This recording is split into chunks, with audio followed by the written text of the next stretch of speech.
Assalamualaikum warahmatullahi wabarakatuh. Shalom, Om Swastiastu, Namo Buddhaya, Salam Kebajikan, Rahayu, Merdeka. Perkenalkan, saya Dinda Amalia Ar-Rahman dengan NBI 111-2080 dan rekan saya Nabila Amelia Putri dengan NBI 111-2103. Kami dari kelas B mata kuliah Hukum Politik Agraria dengan dosen pengampu Bapak Edi Wahyudi, SH, MSI. Program Studi Administrasi Negara, Fakultas Ilmu Sosial dan Ilmu Politik, Universitas 17 Agustus 1945, Surabaya.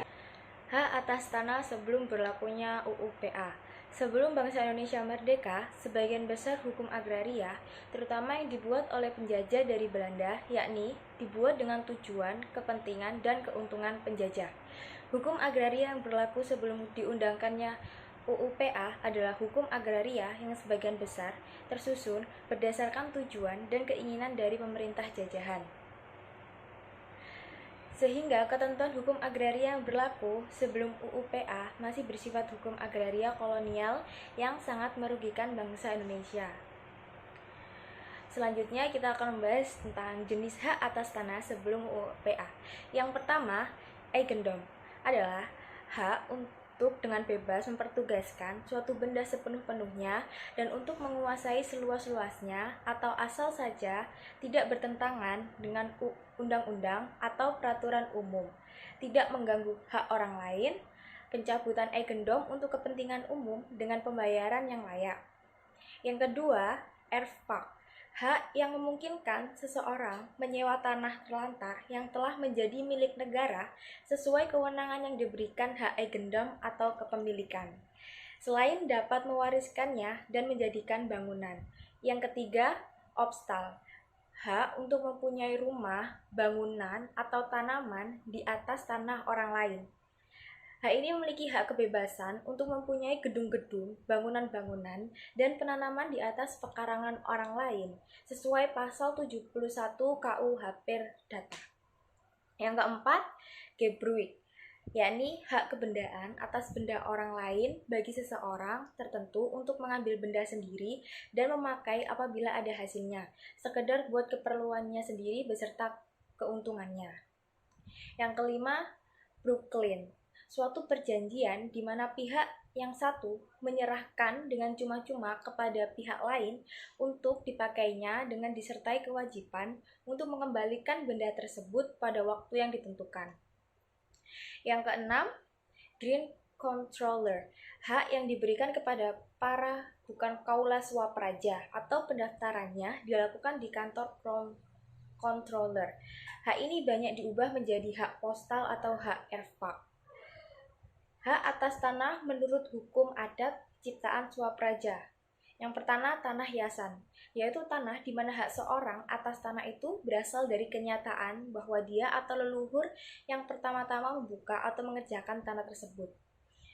B. Tanah Norowito, tanah pertanian milik bersama yang daripadanya para warga desa dapat memperoleh bagian untuk digarap, baik secara bergilir maupun secara tetap dengan syarat-syarat tertentu. Gogolan, tanah pemberian raja atau pemerintah Hindia Belanda di Jawa Timur disebut tanah Gogolan. Tanah Titisoro, Bondodeso, dan Kasdeso adalah tanah milik desa yang biasanya disewakan dengan cara dilelang kepada siapapun yang mau menggarapnya. Sangan, tanah pemberian raja atau pemerintah Hindia Belanda di daerah Klaten. Tanah Cacah atau tanah Sikep, tanah pemberian raja atau pemerintah Hindia Belanda. Tanah ini ada di Jawa Barat, disebut dengan tanah cacah atau tanah sikep.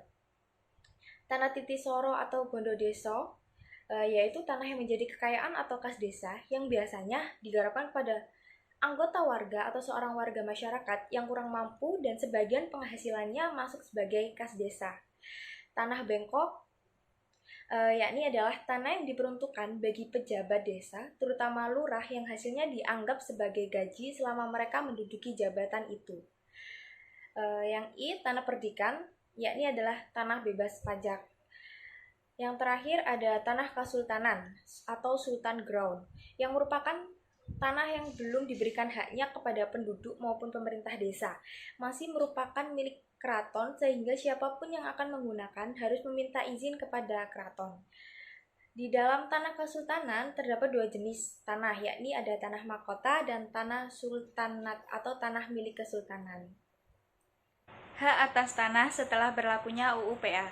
Di dalam pasal 16 ayat 1, UU PA menyatakan bahwa terdapat hak-hak atas tanah, diantaranya ialah hak milik, hak guna usaha, hak guna bangunan, hak pakai, hak sewa, hak membuka tanah, dan hak memungut hasil hutan.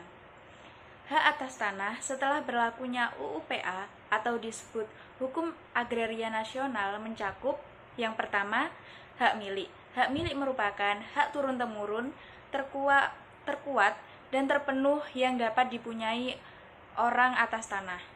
Yang kedua, hak guna bangunan merupakan hak untuk mendirikan dan mempunyai bangunan-bangunan atas tanah yang bukan miliknya sendiri dengan jangka waktu paling lama 30 tahun.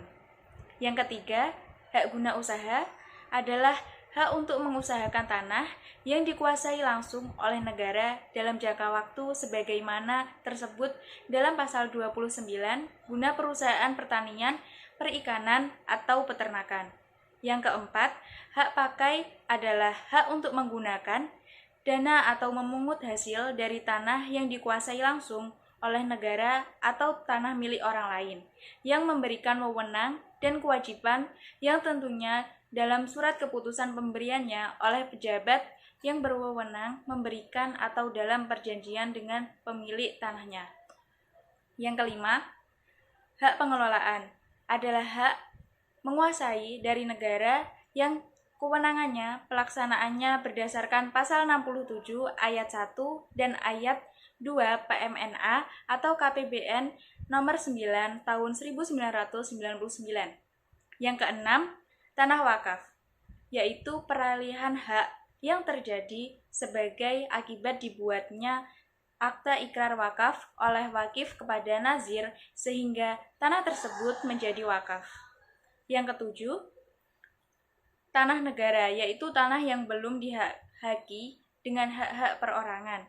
Tanah yang tidak dipunyai dengan sesuatu hak atas tanah dan tanah yang tidak dipunyai oleh perseorangan atau badan hukum.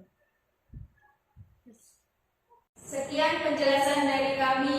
Terima kasih. Wassalamualaikum warahmatullahi wabarakatuh.